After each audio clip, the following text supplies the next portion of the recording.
I have done this take 3 times so far. I don't really know how to start this. I am going to watch some really fucked up movies, and when I say fucked up, I mean fucked up. So, if this video even gets slightly popular, which I doubt, it will get demonetized because I will be talking about the gory details. So, adding on to that, viewer discretion is advised. I will not be leaving out very many details. Thank you. Fuck. Warning, the following video contains topics of rape, torture, sex, and death. Please avoid this if you cannot handle detailed, nasty descriptions. Watch at your own risk. So, I'm gonna do this in a weird way. Basically, I'm going to get, like, a wheel. I'm gonna spin the wheel. Whatever it lands on, that's gonna be what it is. But first, I'm gonna watch one movie just to kind of dip my toes into the water. Okay, here's the first movie.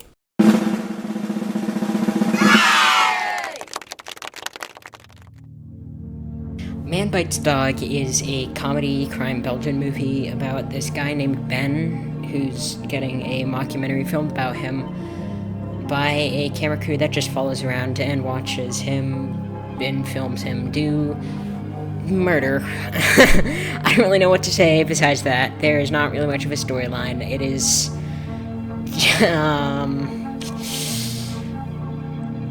the storyline basically is just consisting of them kind of quote-unquote meeting.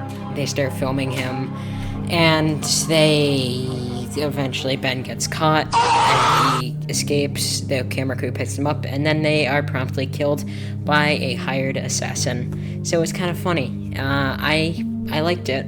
I thought it was okay. For the most part, it was not that gory. You know, it was blood, definitely blood. People got kind of quote-unquote stabbed, shot, definitely strangled. There's this one lady who got literally scared to death.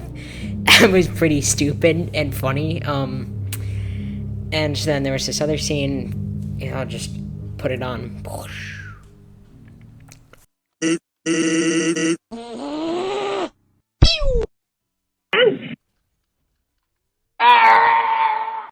My name is Xander Dingus. This movie, for me, I didn't think it was too bad. The one scene, though, I think why it was rated NC-17, was the rape scene. Basically, this Ben and the camera crew are really drunk. They barge into a house, and they see this couple having sex. They break the couple up, and then the camera crew starts kind of gang raping the girl or the woman there. They definitely show it. They don't really show the insertion itself, but they show the entire thing pretty well. The entire crew rapes her, and then I think in the morning they don't show it, but I think they cut her open because her entrails are just kind of out in the open, out for the world. So, yeah, one thing that surprised me about the entire movie, he was being very ballsy about his killing, and he just did not get caught until basically the end.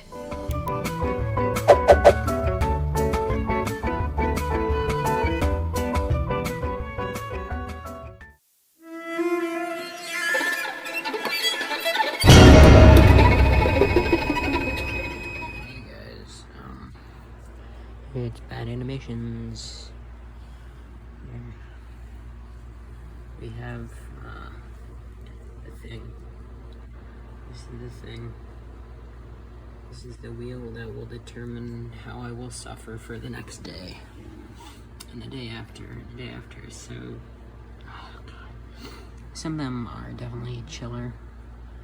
And then some are just straight up mock snuff films for fucking gross ass people to get off on. So Let's spin it. Spin that wheel, spin that wheel, spin that wheel. I am afraid.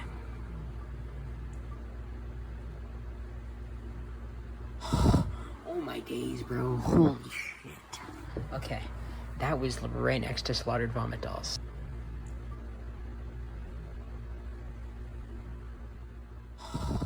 Glad. I am glad. Yes, sir. Yes, sir. Yo, it's 9 in the morning. Watching this bullshit. Like...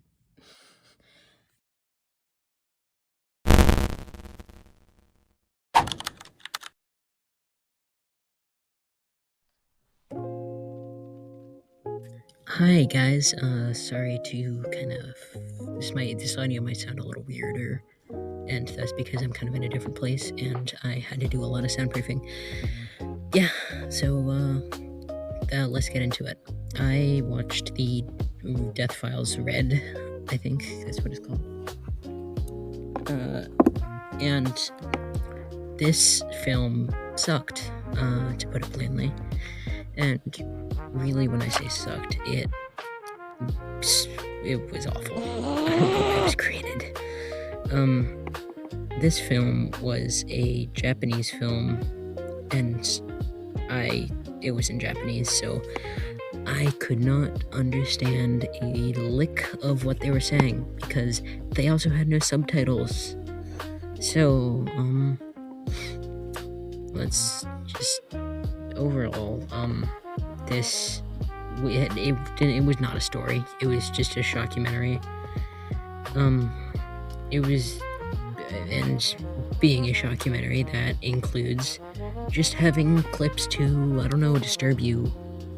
So, they had just clips of media sprinkled through with, like, a narrator, I think, talking about what's next, but I couldn't understand them. I couldn't understand them, because I couldn't fucking do any subtitles, I guess. Goddamn. Okay. Really, the only way that I could follow this through, though, was just, like, at the site that I was watching, they had, like, kind of things in English just saying, like, what's going on with that clip, but then they stopped halfway through, because I completely got lost. Yeah, some of the clips were just zooming in on these skin and bone children, I think in the Somali Civil War. One was, I think, an aftermath of somebody who jumped off a building trying to commit suicide. Yeah, they definitely did it. There was one that just was uncomfortably long, showing this, I think, like a dissection, just trying to remove all the organs of a dead person, to prepare them for a funeral. They blurred that horribly. They blurred really just the cutting, and I could still see the cutting quite well. Yeah, yeah, for some reason, also, they, showed, I guess, in the middle for comic relief, like the Taiwanese, I think it was Southeast Asian country, I forget where, but, it was just them, it was like a fight, and then they were playing, like, rock music. It was like, why are you adding comic relief in this film that is supposed to disturb you? It confuses me, but, one actually funny one was, I think there's, like, a law in Japan that's basically just to prevent disabled people from being in pornographic films, because they just think it's exploitative, which I can kind of understand. But there's this blind guy who's saying, no, I want to, like, they should be able to choose. So they were interviewing him, and then all of a sudden he gets up and then starts feeling up this half-naked woman who's, like, really only in her underwear. And it's out of nowhere, so it was pretty funny. but that was it, really. They showed some, like, really premature babies, I guess, with some crazy deformities. But, the best way that I can put this documentary is really just that one weird kid in school that tried to be cool by saying stupid, like, disturbing shit. And it really just made them more believable. I did, though, learn after the fact that this series is one of the lesser known exploitation films where they paid the people in the movie no money. They just were kind of like, hey, let me film you, starving kid in Africa. Oh, well, got to film ya. Bye bye. So that's kind of the most fucked up part. That's the most thing that I fucked up. That was fucked up. Ooh, excuse me.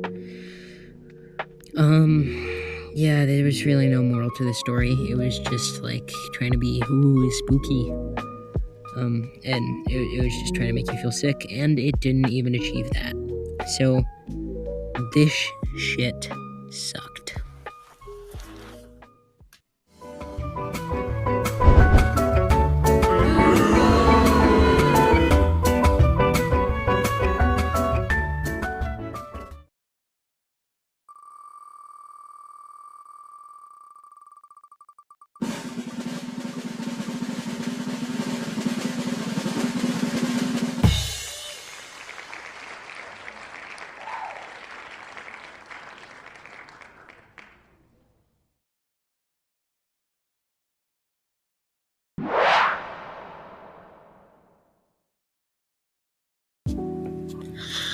Life and Death of Porter Game. This one, it was not that bad. When I saw the trailer, I was definitely more, I was worried because the trailer was kind of portraying it as a, like, ew, God, there's sex, there's blood, there's gore, oh my God, there's this random head in the woods. But, I don't really think it does it justice. It only had a budget of about $400,000, and I think they did a pretty good job with it. Probably not the trailer, though. They should have done better on the trailer. This really is the story with the only decent storyline, so I'm gonna talk for a little while. This story is basically a failed director. He had just graduated from directing college and was not doing so well, named Marco. He gets a proposal from a porn director to get into the porn industry, and because he doesn't really have many other options, he's like, yeah, sure, why not? And so he kind of rounds up a bunch of people whose names are, and I'm not very good at this, so I'm not good with names to faces, so I might not. My post-editing self probably won't add that on, add the names to the faces, but there's Una, Johnny, Max, Sisa, Sophia, Dragon, it's like Dragan, and Raid, and Darinka. Some of these people are from the original porn director, though, so he kind of gets pissed off about it and is asking Marco for money for those people, and the porn director's name is Kane. Just a little thing, but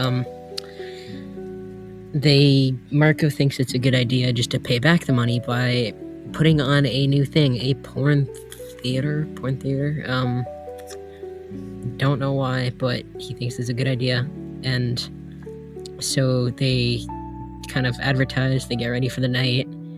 Then that night, they just kind of do weird sexual acts on stage, which I guess is a thing. But just as this show is starting, they get kicked out because it turns out there was a bunch of minors in there, and they didn't know, that the people themselves didn't actually know that this was a porn play. I don't know why, but they didn't. So they got kicked out, and then Marco is almost immediately beat up by Kane for, not repaying the money and for stealing his actors. So the group decides to travel to Serbia.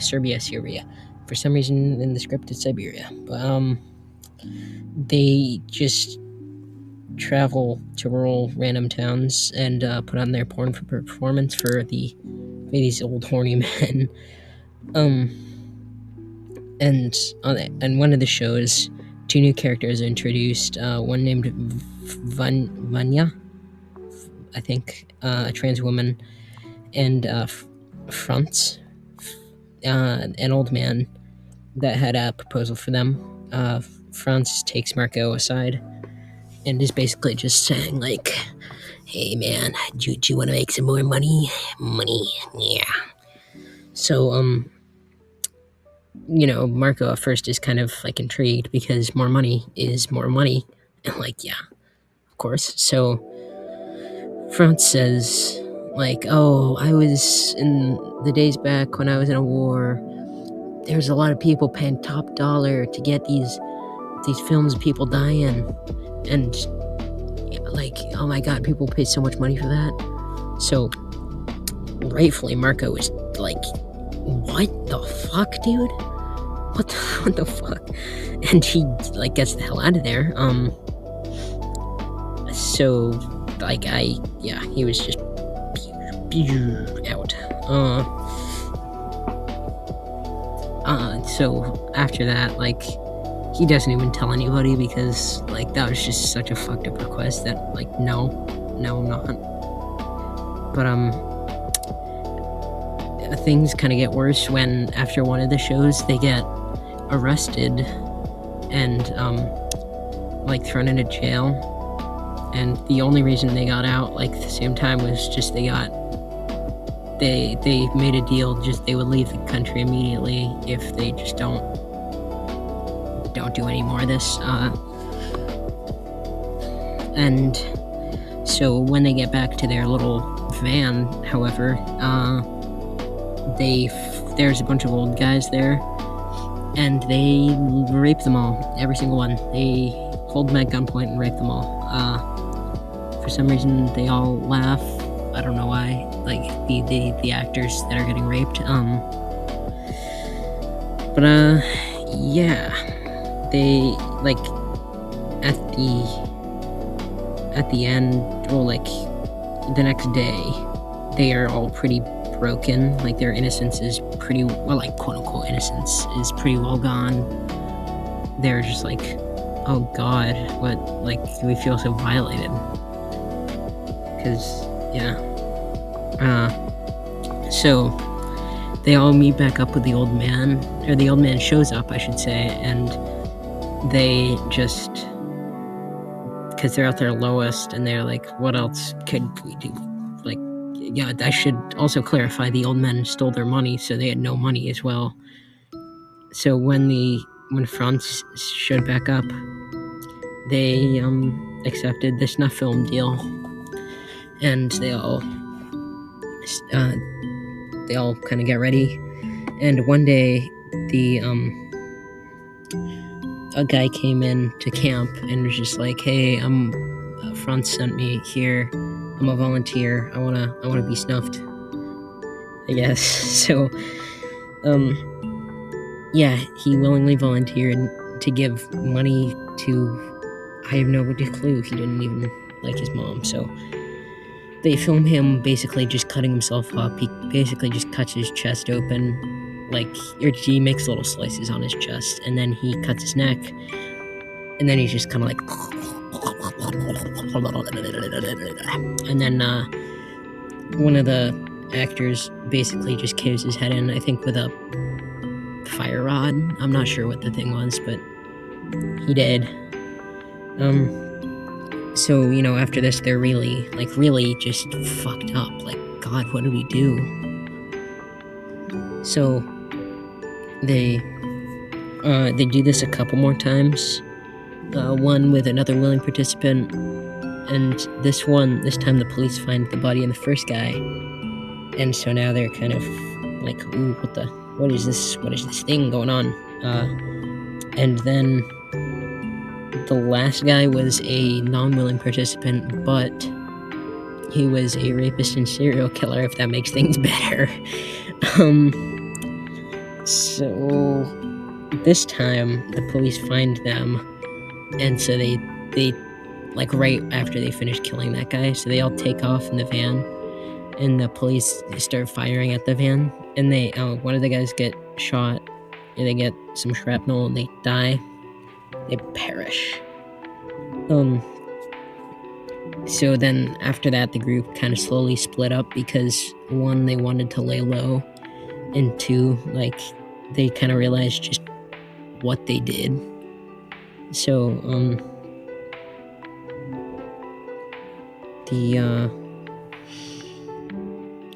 basically they fully split up, and it's really just Marco that's left, and he laying low as well.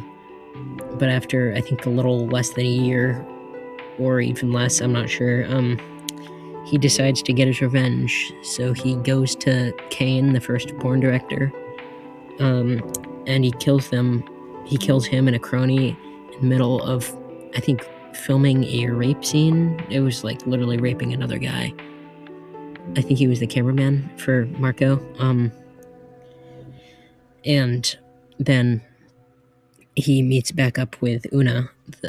He was kind of in love with her, I guess. And they go and they kill the old guy. I'm blank on his name now. Franz.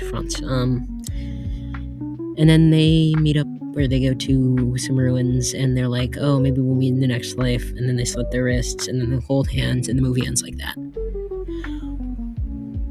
Oh my fucking god, dude. Okay. Jesus, okay. Sorry. The thing that I'm using is being a bitch. Here we go. So, sorry, cut off. Overall, this movie had its good and bad points. I thought it was a good length, even though it was almost 2 hours, because, it did help give, yikes, okay. It helped give, like, good context and depth to each person behind it.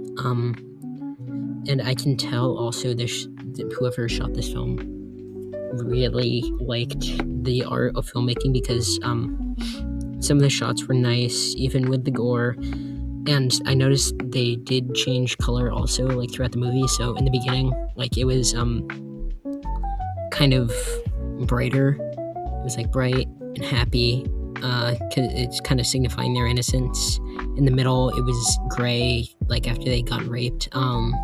Gray and kind of sad, just showing, the loss of innocence. And at the end, like the colors were almost back, and it was just showing, like it was just kind of showing the bittersweet ending. Like they're complete, kind of.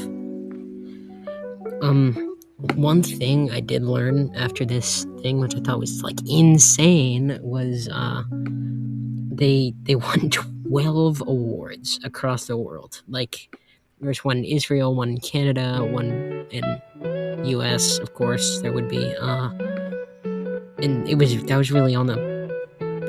only on a budget of $400,000. So it's insane just to think like you could got, like it's cool. I would probably recommend this movie too to anybody who can probably handle their fair gore. Like the effects aren't that bad, or like the effects they don't look super realistic. So like it's your choice. I would still not recommend it to anybody kind of who can't really handle their gore. So yeah, thank you.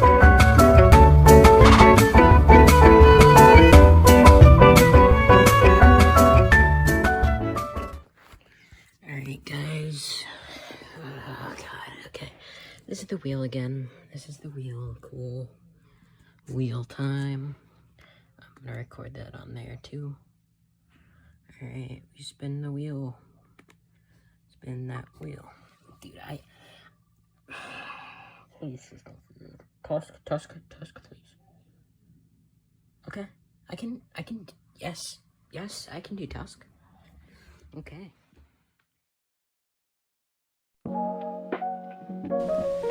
Alright, I just finished Tusk.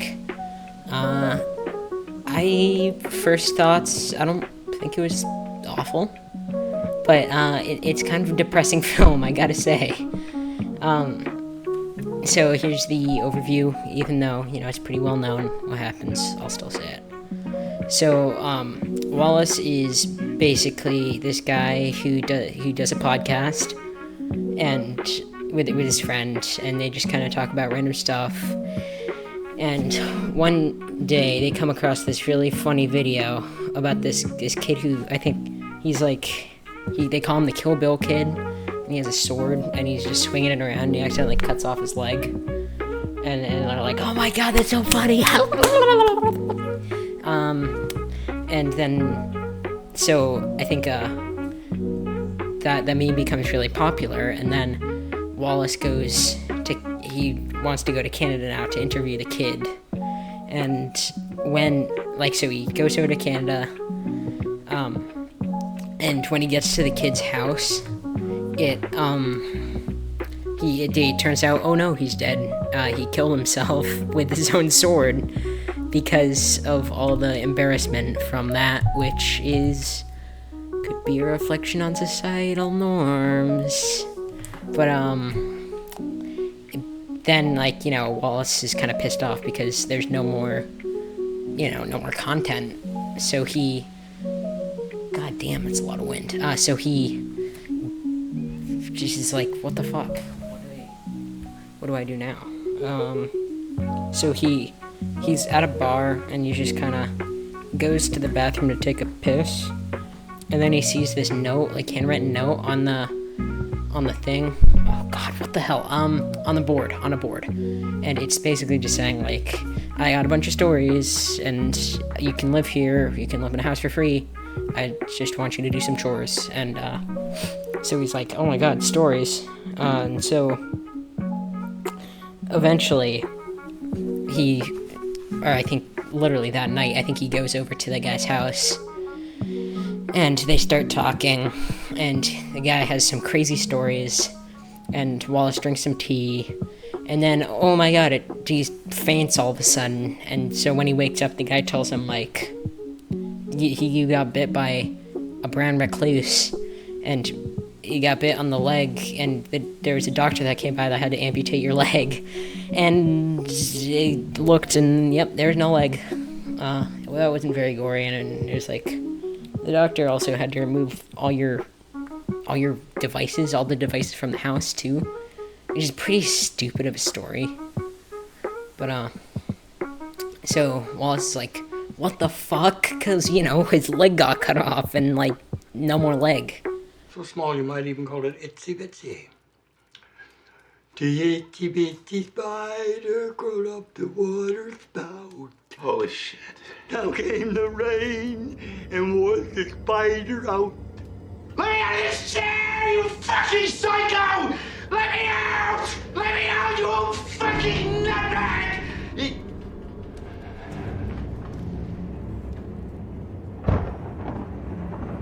Help! Somebody out! Mystic walrus suit. And I believe with just a few minor modifications, it will fit you perfectly. Jesus. What the fuck? But whilst in the walrus suit, you must be a walrus. There'll be no sound of a human voice. You must communicate everything you do as a walrus. Do you understand? He wakes up later and calls his girlfriend, and the girlfriend doesn't pick up, but he leaves a voicemail, and along with his friend too, basically just saying yo, dude, I need help, please. Instead of calling the police, which I didn't like. I was like, call the damn police, but so he gets knocked out by the old man, and then he wakes up later, and he's a walrus now, and it turns out the old man was stranded at sea. He washed up on he was helped, I think, upon a shore by a walrus. They became really close friends, and so he grew really close to the walrus, and then eventually, right before he got helped, he killed and ate the walrus just because I don't know if he knew that help was coming. So he was kind of like regretting that, I guess, and he wanted to give Mr. Tusk, that was the walrus's name that he gave him, a second chance, which is kind of sad, but it's just like, really? So yeah, he had a stitched together walrus suit, and it was interesting. The girlfriend and his friend just kind of get closer to finding him, and with help of a detective, until eventually Wallace kills the old man, and then they bust in, and now it's like he's basically no longer a human. He's just become a monster. So overall, this was an alright film for me. I thought it wasn't that bad. You know, people are like, oh my god, this movie's so disturbing. But, frankly, I don't know if I can say I've seen worse, but, it was not that bad. I like the way that they kind of just say, what makes a human a human. They kind of focused on that for the movie, which I thought was interesting, and it was pretty thought-provoking. Just, when does it go to the point of, you are no longer a person and you are an animal now, which they definitely touched on, and which was kind of sad in the end, because he was just, you could tell he still had a human part left in him, but he was mostly just, no longer there. Which is kind of making me sad, because, God, heavy stuff. But besides that, that was really it. Yeah, I think that's it.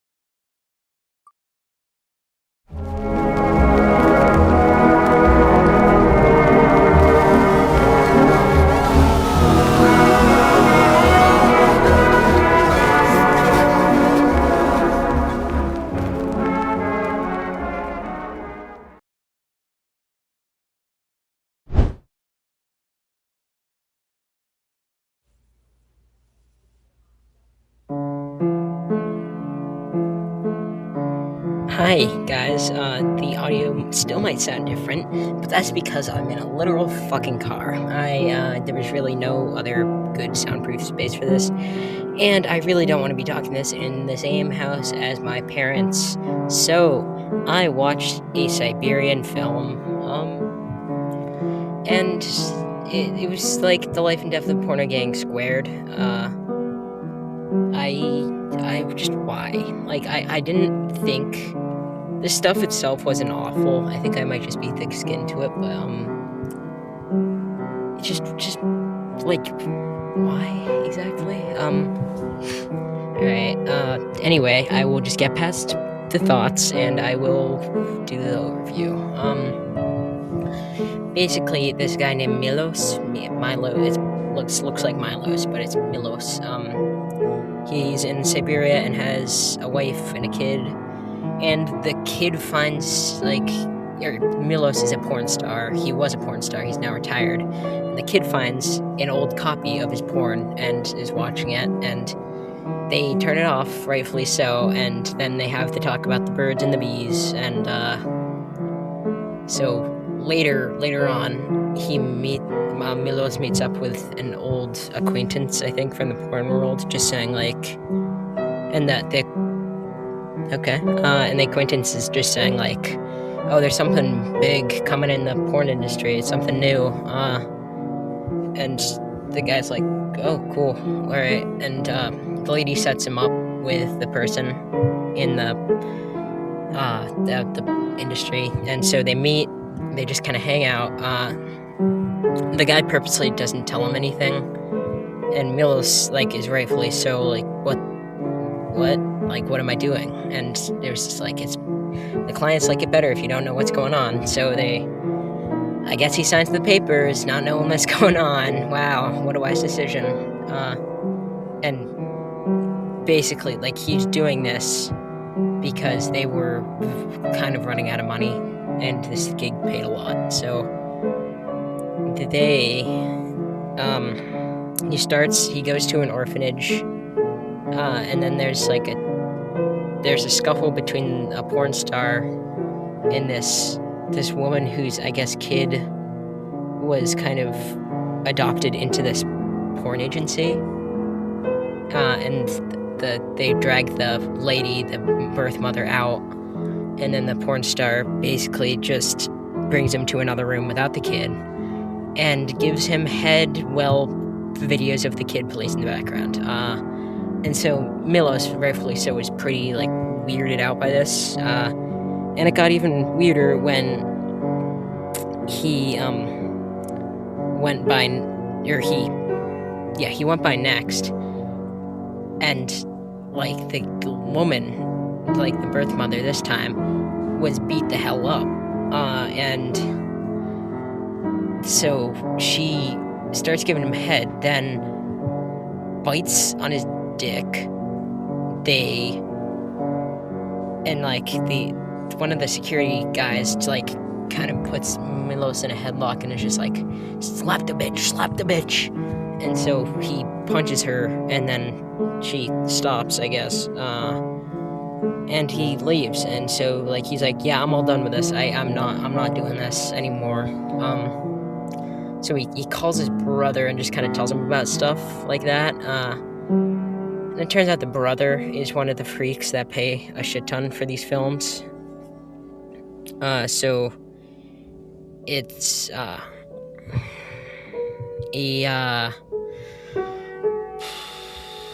goes.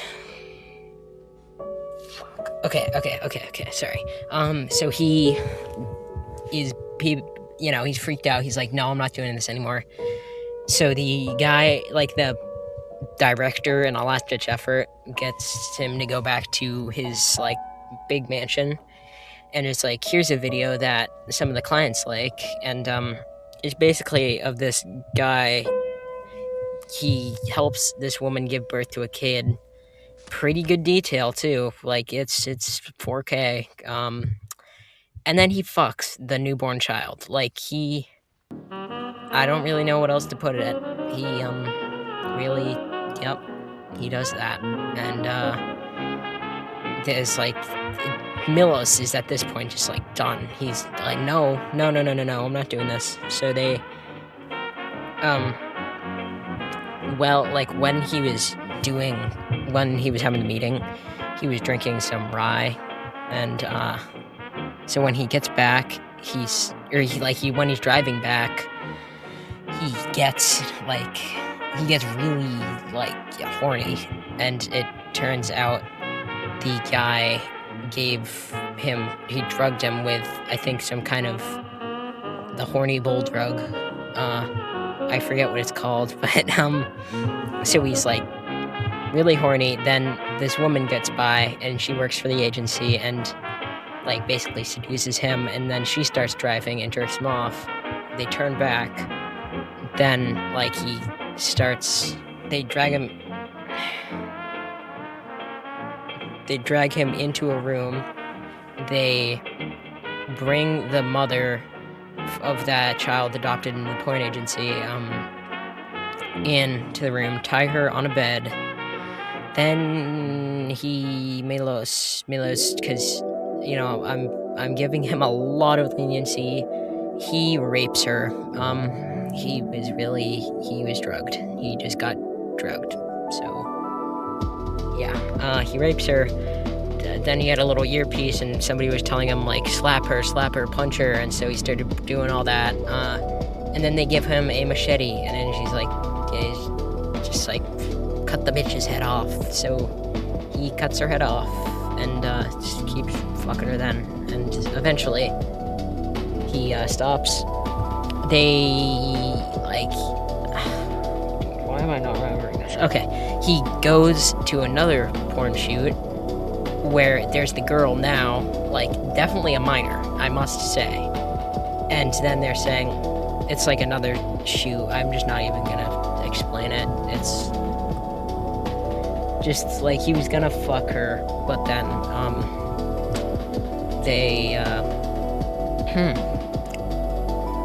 he's like, no, I'm not gonna do this. He grabs a knife. He holds his penis hostage. I'm not kidding you. He holds a knife to his penis. Like the director's like, no, please don't. And so Milos jumps through a window and starts running. And well, half drugged, he's like stumbling into shops. He steals something. He calls his brother, thinking that like the brother will help. But the brother then calls the nasty porn agency and basically tells him where his location is. And they pick him back up. They drag him over to the final porn shoot, which is the worst one. In that room, basically just a bed. And in that bed are two figures, one bigger, one smaller. And so he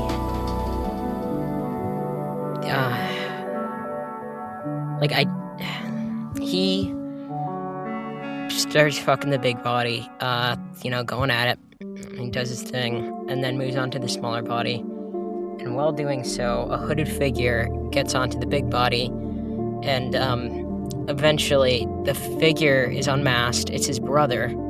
Then both the big and little figure underneath the bed are unmasked, and the bigger one is his wife, and the littler one is his son. So, yeah, he fucks his son. That's, okay. They eventually, he, like, brings them back, or they kill them.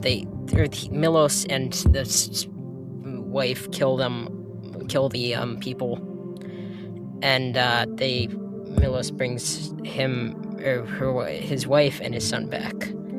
And I'm gonna run out of time in a second, so I will rush through this last part because I am sweating like a fiend now because I am in a nice hot car.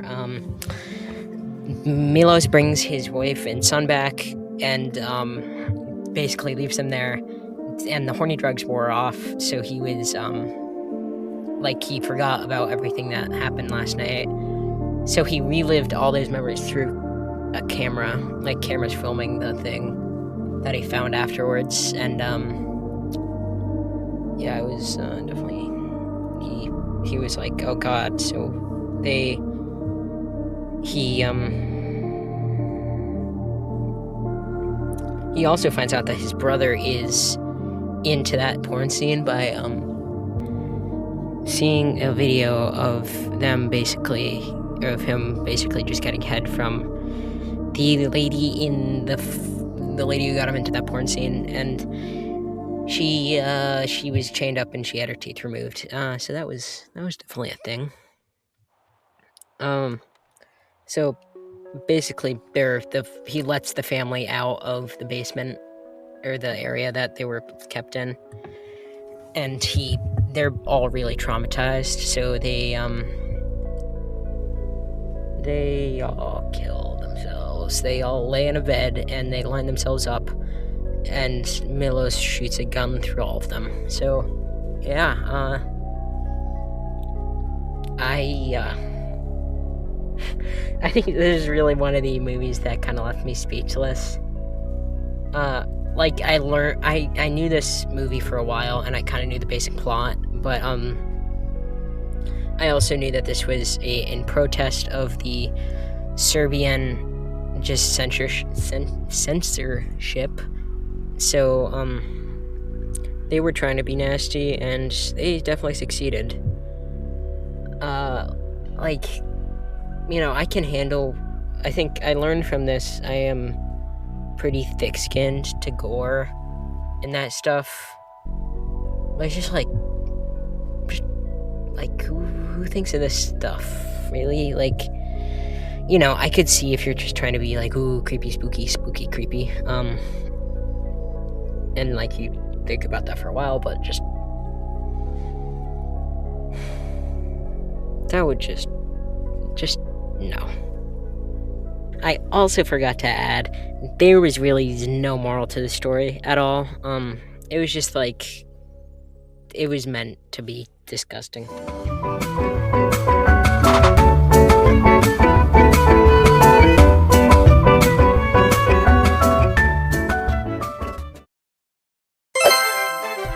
Alright, here's the quick and easy honorable mentions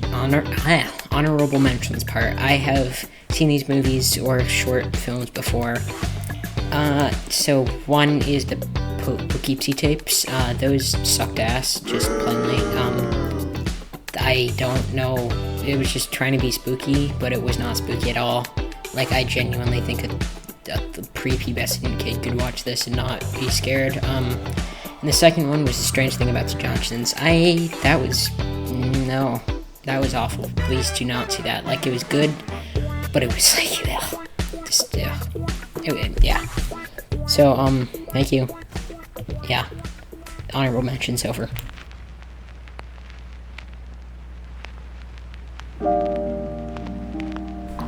Thank you so much for watching, guys.